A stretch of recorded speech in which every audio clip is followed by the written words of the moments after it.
Hi everyone, in this tutorial I'll show you how to install and configure Docker on Windows 10 and 11 step by step.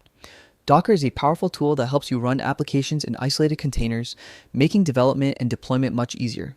First, make sure your system meets the requirements. You'll need a 64-bit version of Windows 10 or 11, with virtualization enabled in the BIOS. Next, go to the official Docker website and download the Docker Desktop installer for Windows.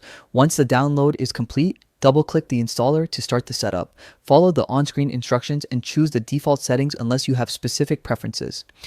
During installation, Docker may ask to enable WSL2 and install a Linux kernel update.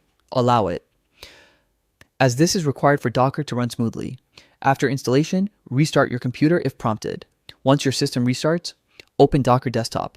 You may be asked to log in or create a Docker account. You can do this or skip it to start using Docker locally. Now, check if Docker is running by opening a command prompt or PowerShell and typing Docker version.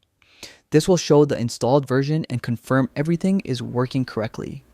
Finally, you can configure Docker settings such as allocated CPU, memory, and disk space from the Docker Desktop preferences to optimize performance for your projects. And that's it. Docker is now installed and configured on your Windows system.